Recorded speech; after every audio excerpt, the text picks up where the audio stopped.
Yo, it's the Blind Wolf and it's the Wolfpack channel. We back at it again. I lost my eyesight July 7, 2007 in prison, walking the yard with my homeboy. And we're going to get back to the story on how I started to learn how to navigate through prison as a blind man. So as I was telling y'all before, I'm going through all of these different medical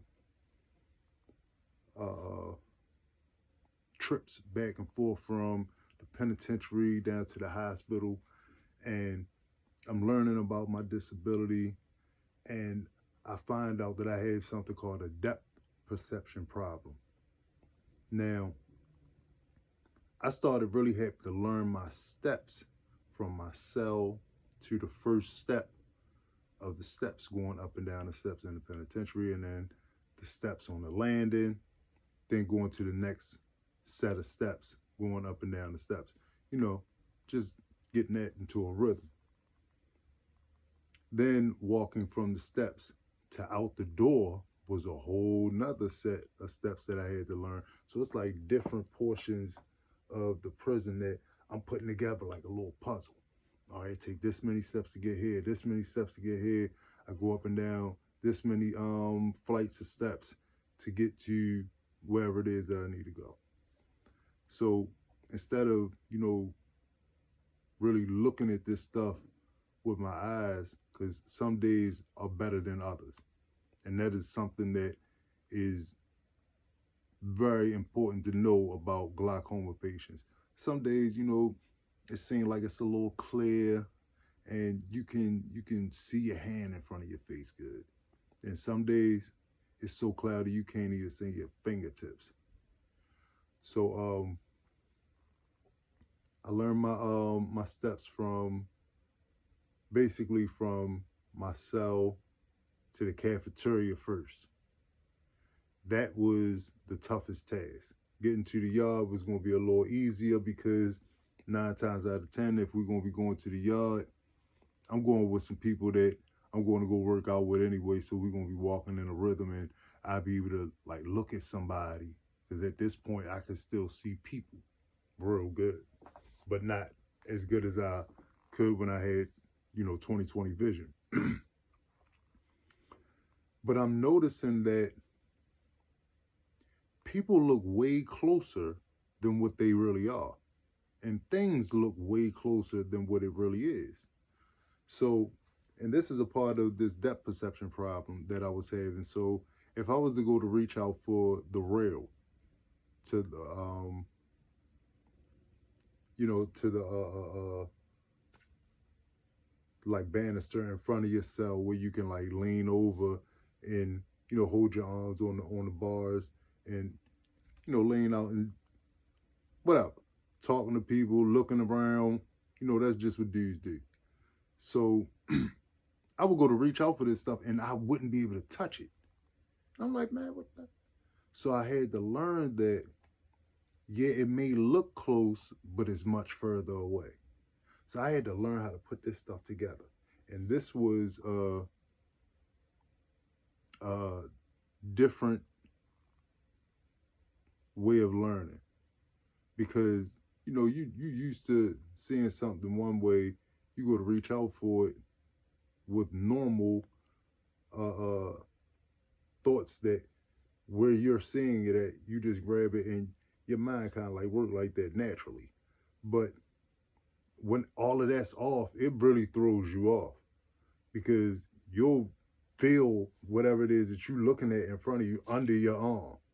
And you like, man, what in the world? But that's just how it is. So I literally had to learn how to adjust the way I look at people. Yeah, you might seem really close to me, but I know that you're a few feet back. So I had to mentally train my brain to think this way. And I had to mentally train my brain to think this way about like the little landmarks around the penitentiary. So as I'm walking around, different things that I'm looking at here and there, I'm saying, all right, give this another 2 feet at least, because I know that I have this depth perception problem now. I would get out there to the yard and, I would see people like running the track. And I'll notice that I can't like really keep up with them as they're in motion. So if something is like moving, I can't keep up with that. But if it's moving kind of like in slow motion, like if you're walking, yeah, I can keep up with that. But if you're running and you got some speed to you, it's like it'll make me dizzy if I try to see it. And like these are all the beginning stages that I was going through, learning my limitations and learning my strengths, because mind you, I'm still in prison and everybody don't know what's going on with me, because that's a dangerous situation. To know that you're at a disadvantage around a bunch of wolves is setting yourself up for danger. And at this point in time, my pride really don't want me to let nobody know what's going on. My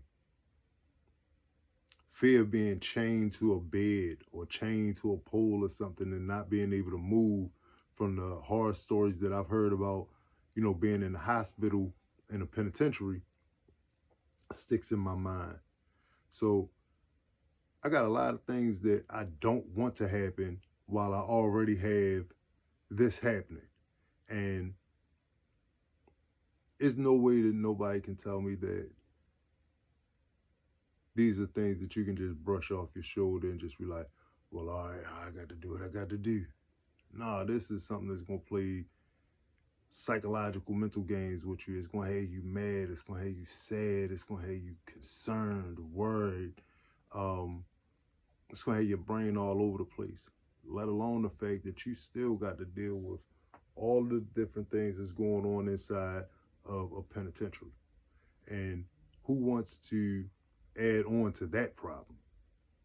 But this has definitely multiplied that in a great deal.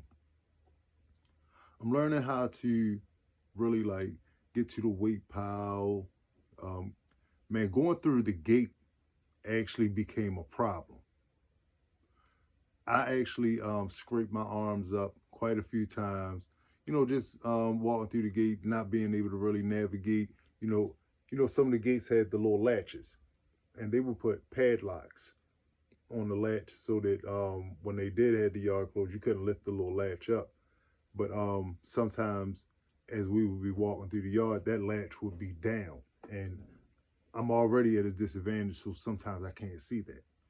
Man, I would be messing myself up walking in that thing. Bang! Slap me right on my elbow or my forearm or something. So I would go through that, multiple times until I actually learn how to, walk at a particular spot to not hit either side of the fence when I'm walking around. Now, I had a particular spot that I would want to go to over in the weight pit with the fellas, where I'm like close to the pull-up bar, dip bar, and all of the dumbbells and stuff. Because man, dumbbell workouts, be getting it. And we'll get out there and we'll really get money. And the whole time, most of the people didn't know, or at least I'm thinking that most of the people didn't know that I'm losing my eyesight. But come to find out, it's people that's actually starting to notice the difference in how I'm moving. And like I said before, I kind of got some love in the penitentiary because of the way that I dealt with things. And dudes were literally like helping me without letting me know.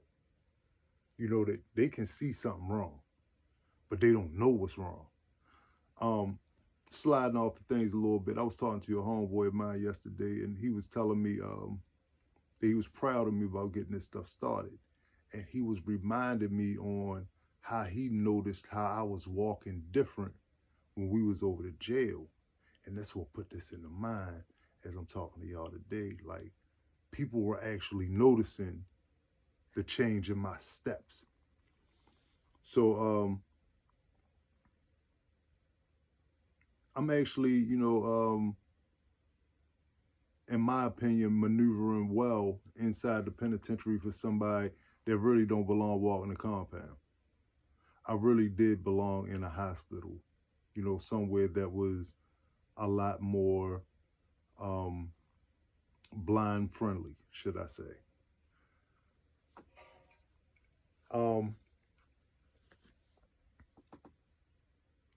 I would get to working out and I would notice that I've really had to be careful with the weights because I didn't bang myself in the face. I didn't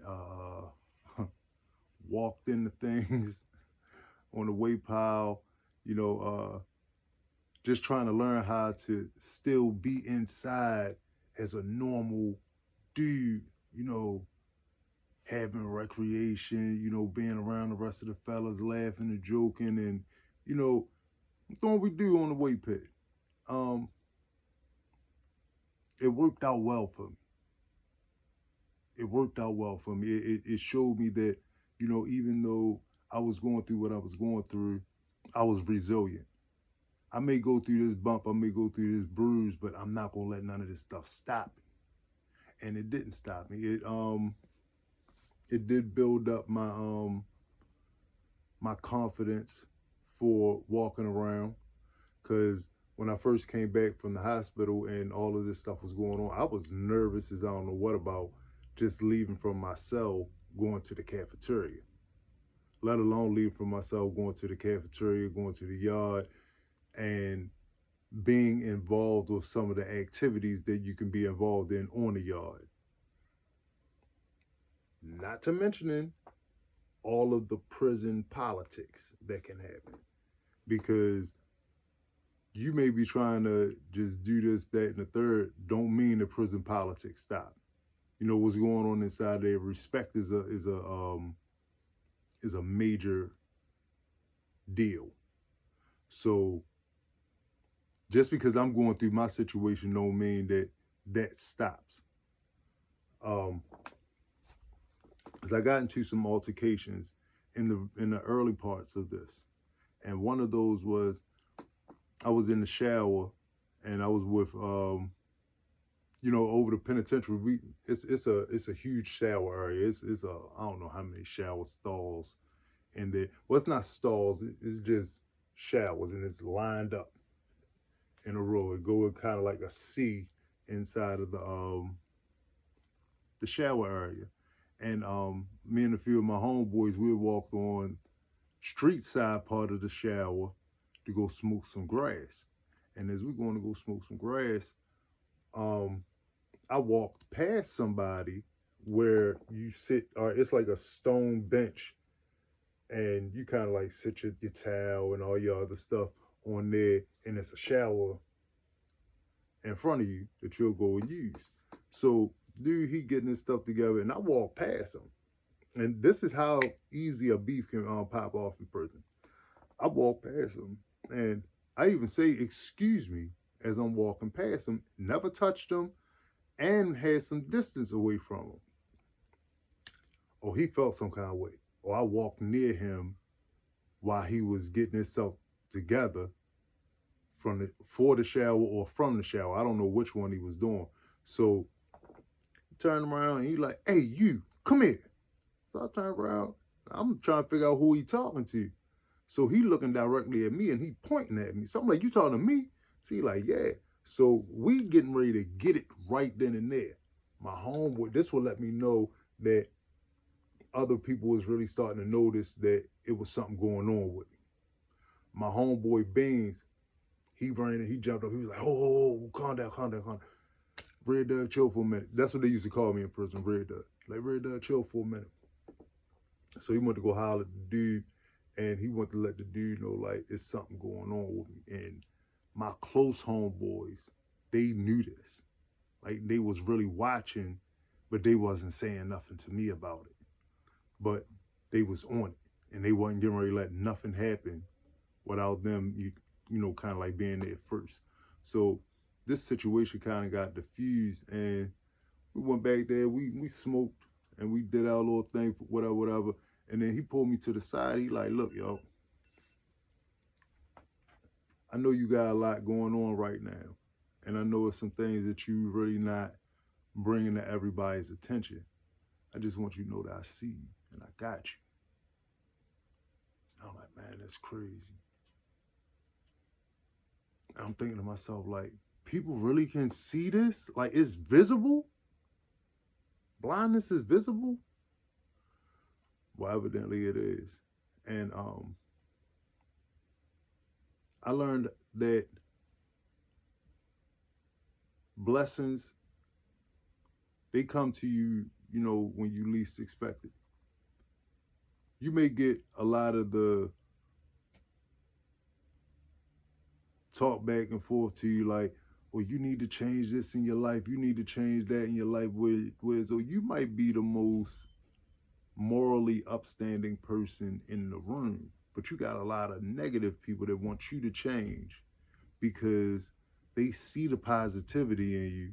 They see the fact that you won't break and you won't bend, you know, for what it is that they want done.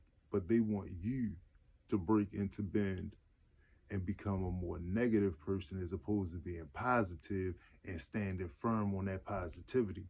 Whereas though sometimes when you standing firm on that positivity, you can gain some true friends, true comrades in prison, true brothers in prison that's going to make sure that the man before you stays intact. Because you're going to make sure the man that they are stays intact because y'all are the same yoke. And you want to be around the type of people that's going to be on the same mindset that you on. You don't want to be around people that's going to be, you know, just breaking down and running at the drop of a dime. You're going to want somebody that's going to be beside you that's going to rock and roll with you. Step up for you when you can't step up for yourself. That's what a comrade is. That's what a brother is. Y'all remember what I said before? 5 P's, proper planning prevents poor performance. You gotta properly plan for your life, that have that life perform well for you. It's the Blind Wolf and it's the Wolfpack channel. We're gonna stay strong. We're gonna keep it rocking and rolling.